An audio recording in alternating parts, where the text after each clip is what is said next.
everybody. This is Ron Dittmers talking to you from the Erasmus Academy recording studios. And today, as we had yesterday, we have our guest who is Jeff. Jeff, you want to introduce yourself or just say hello? Hello, everyone. It's good to be back. Okay, great. This is the second segment on Vermeer's painting. And I have on the screen actually another one of his paintings just to give you some variety. But a lot of them have these figures who are contemplating something, thinking something deeply, and here often with light coming in through the windows. And here's a sort of an astronomer, so-called, who's maybe a geologist, or I mean a geographer who's studying the globe. And but then just to go back to our other painting that we're actually working with right now is this one, and this is the second paragraph in the second day of this series on Vermeer. And so, unfortunately, we can't keep the picture up the whole time as we go through the description, but as long as you have it in your mind's eye, then that's just great. Okay, and here's the text we're going to go over today. From here, let's see, wie viele, which is right here, starting from here, and then we're going to go all the way down to gebracht. Not quite as difficult a passage as the first one we had to deal with. Okay, so and as before, I'm going to read aloud, and Jeff will repeat after me. Please read with him, and then I'll ask him specific questions about the text to unpack the grammar. That way we can work together step by step in getting to a meaning of these sentences. Again, I should say this is a well-written text, complex, and certainly would stand as a good example of a language proficiency exam of any graduate institution to show that you can read German. Okay, here we go. Wie viele andere Künstler seiner Zeit, everybody? Wie viele andere Künstler seiner Zeit hat auch Vermeer die Veränderlichkeit des Lichtes studiert. hat auch Vermeer die Veränderlichkeit des Lichtes studiert. Great, okay. Let's see. Where's the verb complex there, the main verb complex in that whole sentence? Hat studiert. Good. Hat studiert. Good. And that means? Had studied. It's perfect tense, so has studied. And whenever we give the meaning of the verb complex, always supply a pronoun so that you're looking for a singular or a plural subject. So he has studied. And what's the subject then?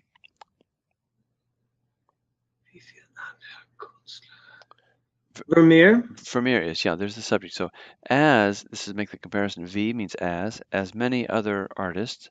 And then this is genitive of his time. Now, and where's the direct object, Jeff? Künstler. Well, this is actually that's a good mistake to make, because as many other artists, this is a prepositional phrase, and the core sentence, the elements of the core sentence, which are the verb, the subject, and the direct object, are never found within like a prepositional phrase. So here's your direct object, the Veränderlichkeit, the changeability, which we designate with or indicate with a circle. So Vermeer has studied the variability. The changeability is your core sentence. Okay, of light, and this is a genitive of light. Okay, you want to just translate the whole sentence slowly in English? Just read it in English. As many other artists of his time, Vermeer has also studied the changeability of light. Great. Going on. In diesem Gemälde versuchte everybody? In diesem Gemälde versuchte And where's the verb there? Versuchte. Versuchte, yeah. So he tried, or he attempted, and this is the dative, obviously, in this painting.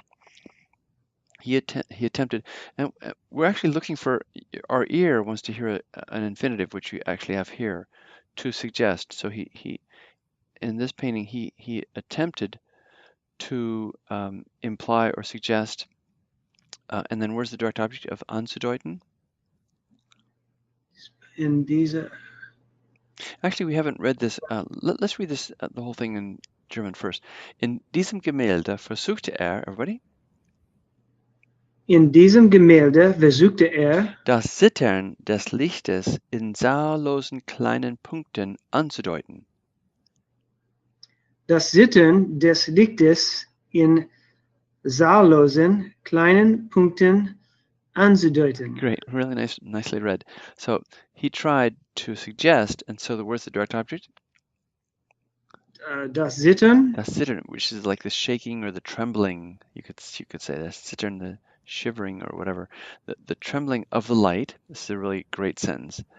The trembling of the light in Zahl, los means without, and Zahl is number, so in countless small particles or points. Okay, going on. Sowohl in der Kleidung als auch in Stillleben. sowohl in der Kleidung als auch im Stillleben. You actually pronounce this better than I said in. This is im, which you pronounce correctly. Okay, so he attempted to suggest this the shivering, the trembling of the light, both in the clothing. Sowohl als auch means both one and the other, sort of double comparison. Both in the Kleidung, both in the clothing as well as in the Stillleben, so the still life, which is the whatever is set up on the table. Okay, going on. Damit benutzte er eine Form des Pointillismus, everybody. Damit benutzte er eine Form des Pointillismus. Okay, where's the verb there? Benutzte? Yeah, he used, benutzte, thereby he used, and then this is the direct object, a form. Now, you know that now in the genitive case with the des, there's always a s added or es added to the end of the noun. If the noun already has an s there, there's no further adding of an s to indicate that it's the genitive case of either a masculine or a neuter gender. Okay, thereby he used a form of pointillismus, and then this is just explaining what this pointillismus is. The color point painting. Going on, die die Nachimpressionisten, everybody. Die Nachimpressionisten. Die Pointillisten des 19. Jahrhunderts. Die Pointillisten des 19. Jahrhunderts angewandt haben. So they're going to describe who utilized this method of pointillism, and here it's just giving another explanation of what this is: the far color point painting, which the post-impressionists, that is, then just giving an explanation of what that is, the pointillists of the 19th century have employed. Okay, you want to do that whole sentence? Just translate in English from there, from damit down to here.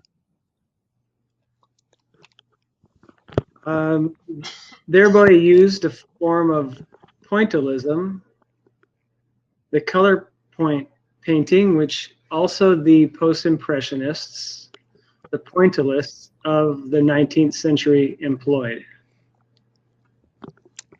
Great, okay. Going on. Vermeer hat mit seinen Punkten sehr viel Leben in diese so stille Atmosphäre gebracht. Everybody? Vermeer hat mit seinen Punkten sehr viel Leben in diese so stille Atmosphäre gebracht. Good. Where's the verb complex? Hat gebracht. Good. Hat gebracht. Good. So, and this is perfect tense. Has brought. Simply. So this verb, this is a past participle. The three principal parts are bringen, brachte, gebracht. So Vermeer has brought. And where's the direct object? Vermeer had with his Punkten. Well, right here. Here's another example. This is a prepositional phrase, mit seinen Punkten. So this is you sort of exclude this or bracket this out when you're looking for the core sentence. But that's a good mistake to make. A very good mistake. So Vermeer has used has used, um,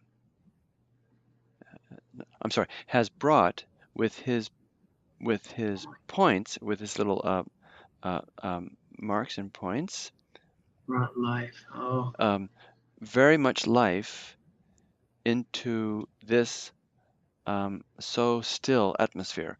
So, but it really means has brought a great deal of life into such a quiet atmosphere.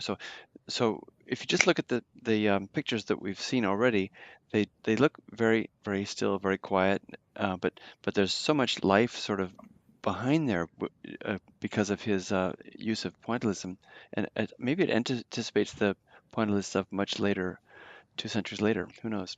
Anyway, thanks so much for tuning in, and see you next time. Thanks. Bye bye.